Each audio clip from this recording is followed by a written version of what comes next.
Hello there, and welcome to our Mandalorian Chapter 1 review. We are the Powerful Thigh Guys. I am Tyler, along with my co-host Dan.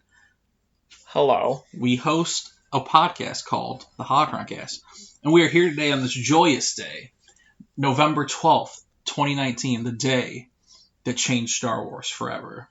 The Mandalorian is here! As is Disney Plus.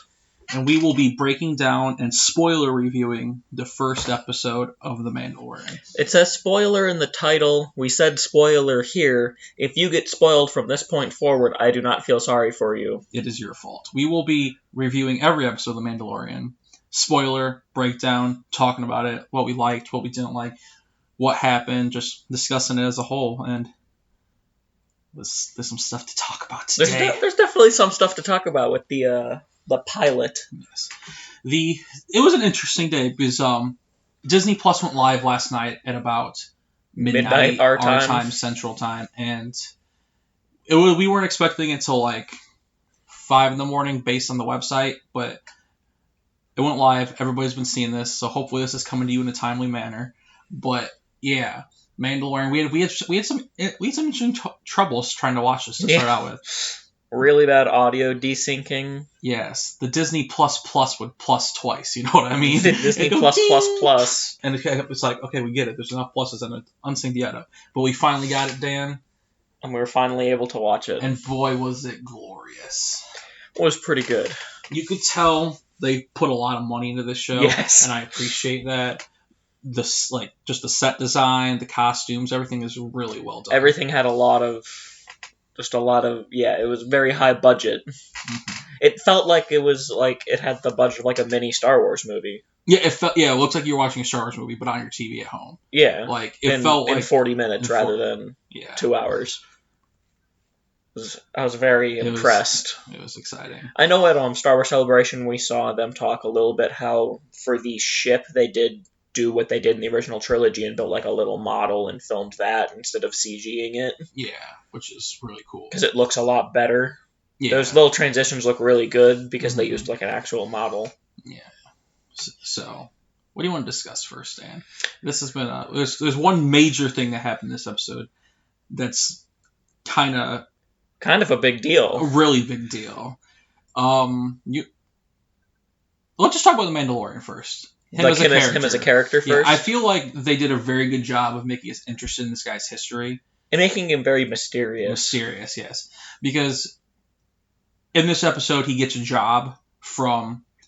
An Empire guy. Yeah, an Empire guy. He walked to a room with stormtroopers. This is the scene they showed us at Star Wars Celebration in Chicago last year. And this year, but you know what I mean. Yeah. And it's very interesting seeing the Empire trying to... hold on so hard, and because I'm sure there is a canon year that this series takes place. I don't know it off the top of my head. Yeah, but presumably it's at least a fair while after the Empire's gone, based on the condition of the stormtroopers and the fact that the Mandalorian wouldn't even accept Imperial credits at all, and took half of the bounty to get it in Mon Calamari. That's Mon Calamari currency. That's what he said. Yeah, and the funny thing is, too, the guy he meets, the Imperial guy, Werner Herzog is the actor, really good Imperial guy. He has that good voice for it. He's an old man. And the funny thing is, he's never seen a Star Wars movie. Really? Yeah. There's a couple people like that that'll be popping up in the series who aren't Star Wars guys, but just wait until we see the one of the main antagonists of Breaking Bad, Gustavo Fring. I don't know the actor's name, but he's going to be an Imperial in this. Yeah, he'll be a perfect Imperial. There's a comedian playing an Imperial too, Bill Burr, and he's just never seen Star Wars. Oh, really? Yeah, that's so weird to me. No, it's cool because those guys are perfect for Imperial guys, though. True. Those are classically they're good actors and they know what they're doing, but. Yeah. Yeah, we get little flashes of his backstory. Mm-hmm. Looks like there was he was in some kind of massacre, and presumably we can assume everyone there but him was killed. He was it looked like he was getting put into a box. Yeah, he got put. I think his family was trying to hide him or whoever it was. To send him away or hide him until whoever was attacking them was gone. Mm-hmm. one of the things I really like that they set up is I feel like we're going to be going on the journey of discovering his identity with him, because he doesn't know what clan he's part of, and he seems, you know what I mean? Like, he doesn't know what, after the conversation with the guy, he gets payment or part of the payment or something. He gets a down payment for the job. To, like, show that this is legit. Yeah, because he's doing a job, and it's very... Under the table and because suspicious. Because as we find out, it's a big deal. Yeah, it's a pretty fucking big deal. So, he gets paid in... what's that thing called? Start with a B. I forgot. I can't remember the name, but it is the metal that Mandalorian armor is constructed from. Mm-hmm. It's renowned for being incredibly potent and can, or not potent. Potent's not the right word, but it's like extremely strong and it's hard to get through. Like it could deflect blaster bolts. Yeah, good armor. Yeah, very good armor. And this is where we get our first shot of what seems to be what's left of the Mandos at this point, or them trying to rebuild an underground. Yeah. So what I imagine it will end up leading to is that at some point there was an even further war on Mandalore. After the first war on Mandalore? After what happened in Rebels, I'm guessing. Yeah. With Gar Saxon and then Tiber Saxon. Mm-hmm. You know, all that war. And presumably, I don't know exactly, but it seems to be that they're pretty much almost gone at this point. Yeah, the episode kind of implied possibly a genocide happened, or... They mentioned something about a purge. A purge, so that might have been like... They had their own Order 66. Yeah, which is interesting. We assume the Empire probably did that while they were in control. We can assume, but at the same time, the Saxons sided with the Empire, and the Empire had a lot of Mandalorian support. Yeah, so I don't know. It's interesting. to see what maybe happened. When the Empire started falling, or maybe when maybe even Bo-Katan's rebellion started working, and so the Empire killed them all. Yeah, probably. That's possible. Because yeah. Because yeah. Yeah. But yeah, I want to know what clan he's from. Oh, of course, yes. Of course, I want to be from Clan Ren, but that wouldn't make sense. But yeah, there's a lot of questions after watching this. A lot of questions. Don't know where. Well, I don't know. I do like the scene at the beginning. Oh, it's a great opening scene. Yeah. Yes. It's a couple of thugs extorting a guy who the Mando is actually there to capture. Mm-hmm. And I like the detail that he just ignores them until they scratch his armor. Because he only has one, at this point in the episode, he only has one piece of, like, real Mandalorian armor, and that's the helmet. Mm-hmm. The rest of his armor is, like, just normal, so it was scratched really easy. And then he just, like, went off and killed all the thugs, like, instantly. Yeah. I think they did a good job setting the tone for the show, too. Yeah. It's very, like, serious. It's not very... Even though the beginning part with the guy who's catching was very clearly going for comedy. Yes. But you get the shot from the trailer where he gets cut in half in the thing. He's just in the door, mowing people down in that bar at the beginning, and yeah, the hard ass. And he, so he goes in. They get on their ship, and the guy that he captured is being all comedic and is like, oh, you don't want to see me go to the bathroom, so I better go and find the bathroom. And then he has the shot where he accidentally opens up the Mando's arsenal, and goddamn, he's loaded. He's got a lot of guns. Yes, but that makes very much sense for him. That also shows just how long he's been doing this. Yeah, most of those guns he's probably got from people he's captured. True. Stuff. And then of course he has this classic Boba Fett Christmas special gun he has. The rifle, I love that. Yeah, it's a very cool design. I love that he took it from the Christmas special. Also, the guy mentions Life Day when he's going to the bathroom. Yes, that's a nice little callback to it. The Christmas special. One thing I can say for sure, I like how this is definitely tying into the world very well. We get a lot of aliens, a lot of races. Yes. We thought at a certain point we might have been on Ryloth at some point, right? You said? Yeah, because they had where he's going for the job is I don't think they said the name of the planet, but there were blurgs there, which are what Twi'leks would ride on Ryloth. Cham Syndulla rode on them when he fought against the Empire and that sort of stuff. Yeah, Numa was riding on one in that episode. Yeah. But yeah. So I assume they're a species that's everywhere, but, my natural thought was just, blurg Ryloth. Mm-hmm. And then, of course, while he's capturing this guy, we get the first obligatory Star Wars monster. We get a giant monster. The come giant under under the ice, yeah. When he right as they're getting on the ship, the guy who drove them there is like, "I wouldn't be on the ice if I were you," and then he drives away and just gets eaten instantly. I always like the monsters. The people always are like, in the movies, there's got to be some weird monster in the movie, but that's Star Wars. I love that. Yeah. And this one was one of the cooler ones because this one was gigantic. Yeah. Well, I mean, it's still not. None of them have ever been as big as the asteroid worm in Empire. Yeah. So big it was a cave. Yeah. Yeah, that was pretty cool. I love his ship design. Yeah, it's a cool ship. I like how the prisoner was like, this is your ship? And he's like, I'll pay for a cruiser or whatever. Like, but it's kind of old ship, but it's like beat down, but it's like very nice design. Yeah. Because he was saying it was pre-Empire design. Mm-hmm. So that's, getting back there a little bit. Quite outdated. Which I like. Yeah. Tying into the... It's probably an old, Mandalorian ship, obviously, I would assume. Mm-hmm. Like a Mandalorian dropship.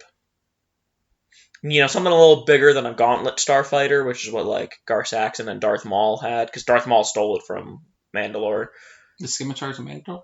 No, in Clone Wars, and okay. Rebels, Okay. Maul's, big ship that had the wings that went up when it landed. Yeah. That was a Mandalorian ship, but obviously you can't really carry prisoners in there. Mm-hmm. Mm-hmm. Kind of need a cargo ship. Right, yeah.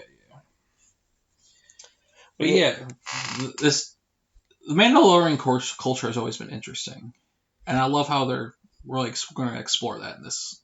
You could tell, series. Yeah, you could, because we get our first shot of the Mandalorian people, right? Yeah. Once he gets the job, which the job is very mysterious throughout the whole time until the end. We're guessing what the fuck is he trying to get? Yeah, they're like, it's a 50-year-old signal.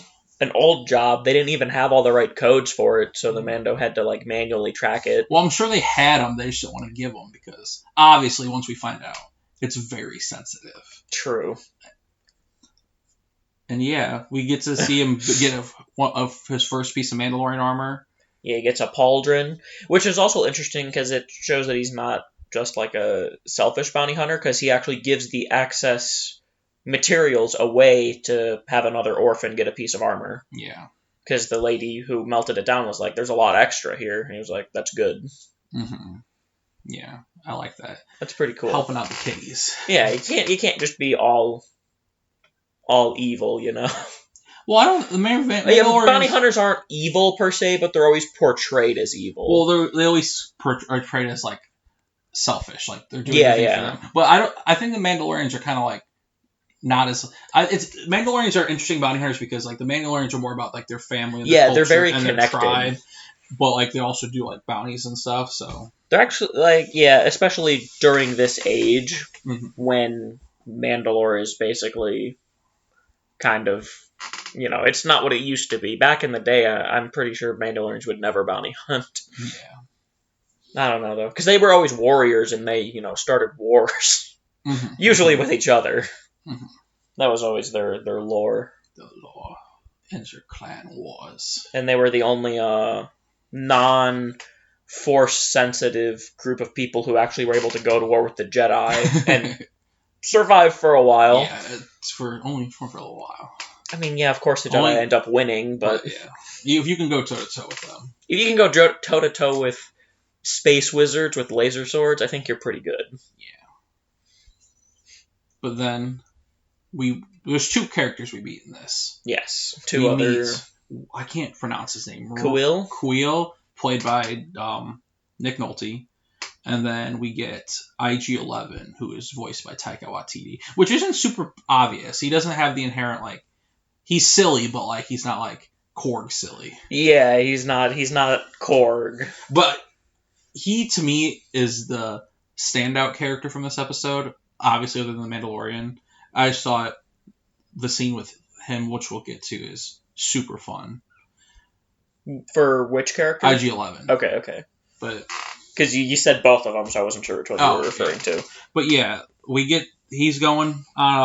He goes on the bounty hunt. He finds the planet. They don't show us that because it's not really necessary of him tracking down the rest of the code, because we know he's good.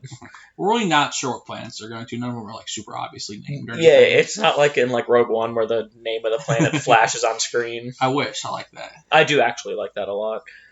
And then he lands there, and he immediately gets attacked by 2 blurgs. 2 blurgs. And his gauntlet is destroyed already. Yes. He tried to burn it with a flamethrower, and then it just bit his gauntlet off. Which is so sad. Bye, Mando Gauntlet. That means we won't see him with the little shield that Sabine always had.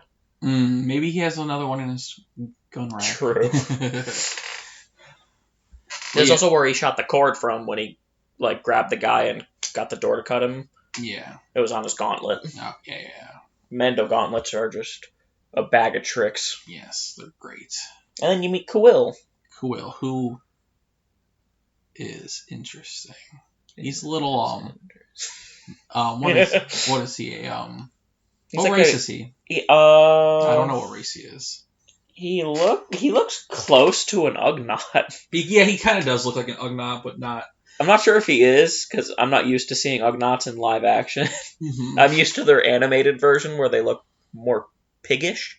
Yeah. Less because he looks really wrinkly, but I assume that could also be just because he's an old guy. Yeah. He seems pretty old. I think he's an Ugnaught. I'm going to go with Ugnaught. Yeah, let's go with Ugnaught just because. Ugnaught and Galaxy Heroes. Woo! And Melch in Rebels.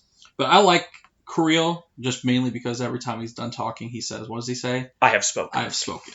He just keeps saying it. And he's like, people keep coming to this planet because there's something here and they're trying to, and he's like, I'm tired of it, so I'm going to help everybody who comes here just so that this will be done. Just so it can go away. He's like, God damn it, we want peace here, but people keep trying to come get this bounty, and obviously they keep failing.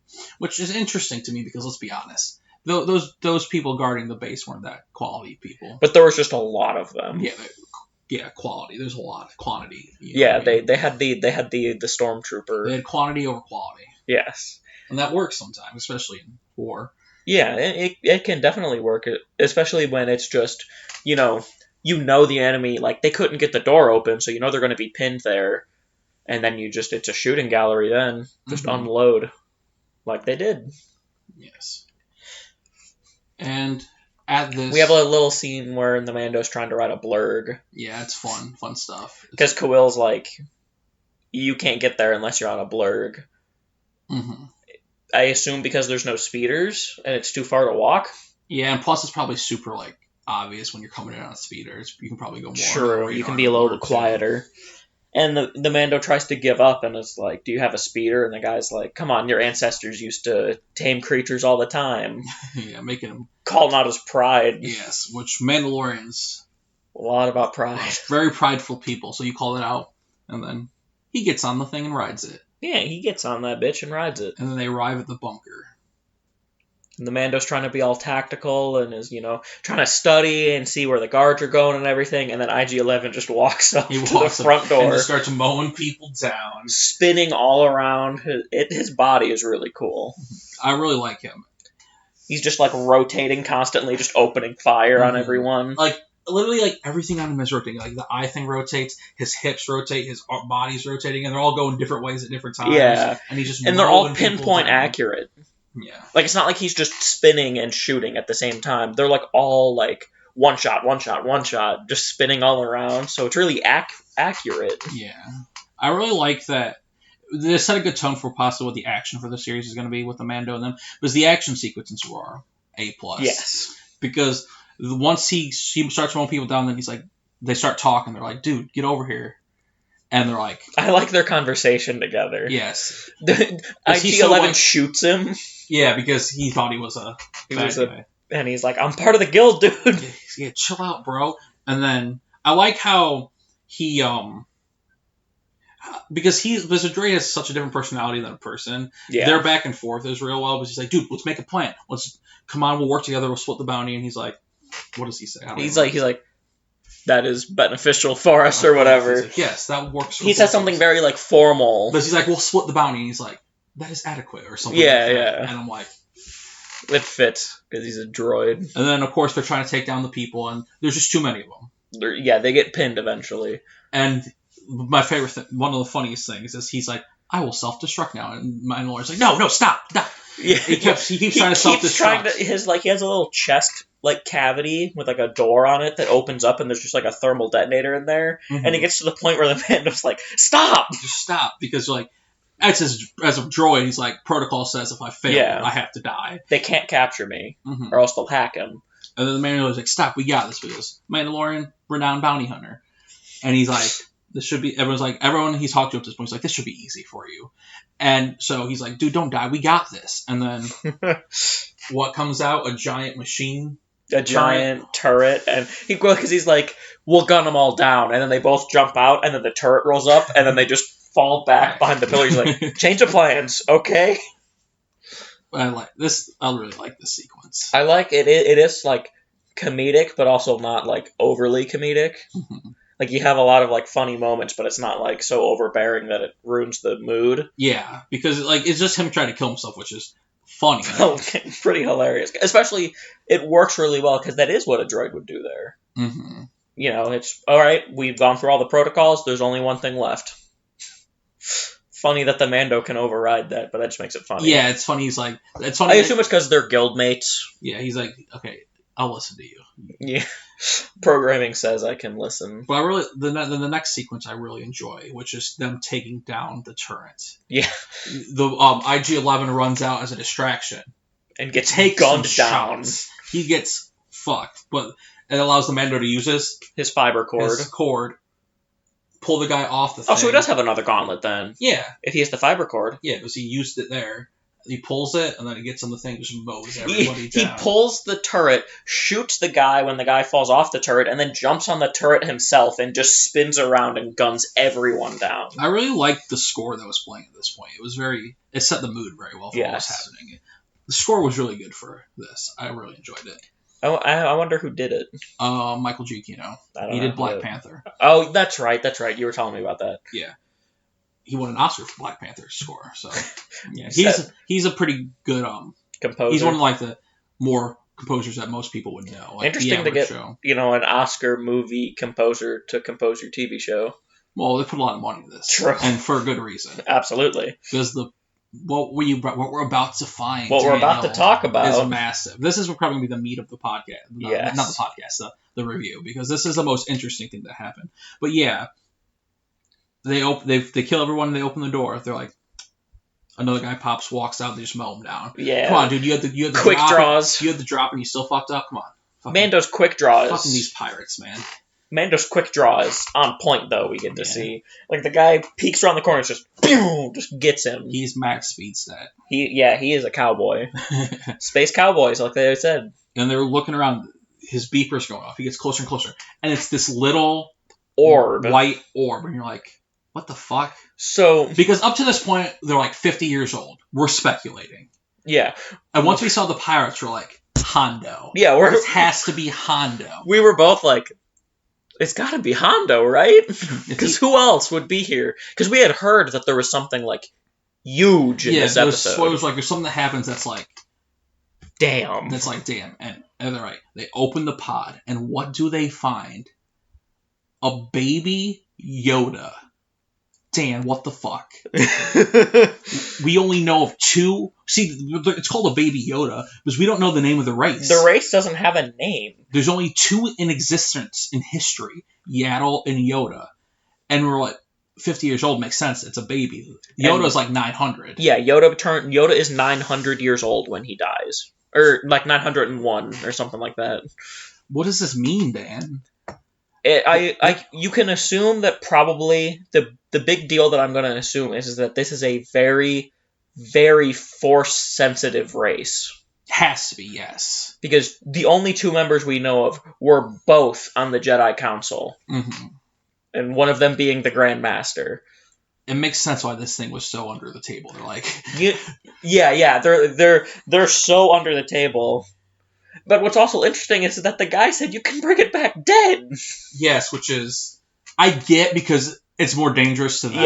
Yes, it is leaving the loose end. I get it, but it's just But the doctor did not want it to. Yeah, the doctor was that is not what we agreed on. That makes sense why the doctor was so fascinated in it, too. Because he was very upset when he's Dad, what? So... And IG-11 is like... Let's kill it. IG-11 is like our primary protocol is, I guess, to terminate first. Mm-hmm. So he points a blaster at the baby. And boom, the Mando kills IG-11. Rip. I think he's coming back. I'm going to call it and say that he has multiple units like IG-88. I hope so, because I really enjoyed him. Yes, I think, yeah. Interesting we didn't meet what's-her-name in this episode. Yeah, that is true. But yeah. What I wonder is like, what do you think the Mando is going to do? Probably use it to help. It's probably for personal gain. Probably. Because he probably helped the Mandos come back.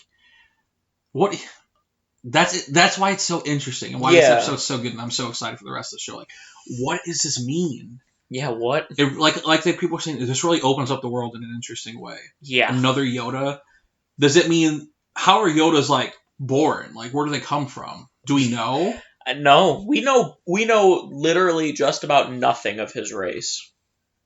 It's such a bold choice, and I love it. You know what I thought it was going to be for a second?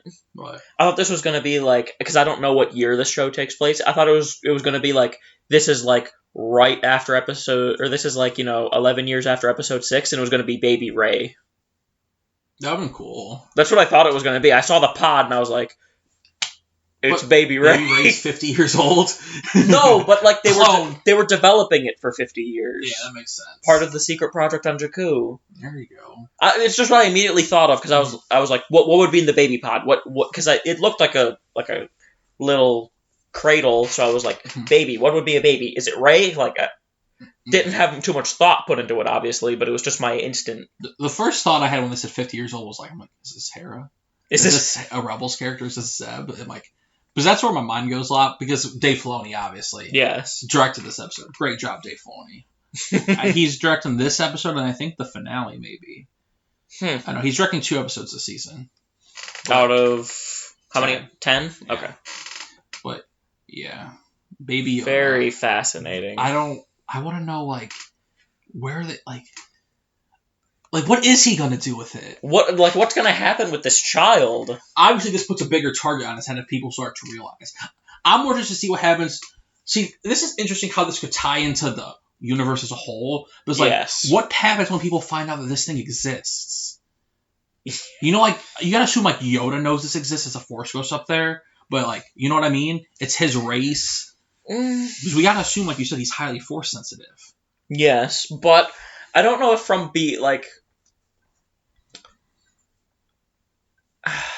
that's hard to say, because I feel like Force Ghost powers are very weird. Mm-hmm. I don't think Yoda knows about it.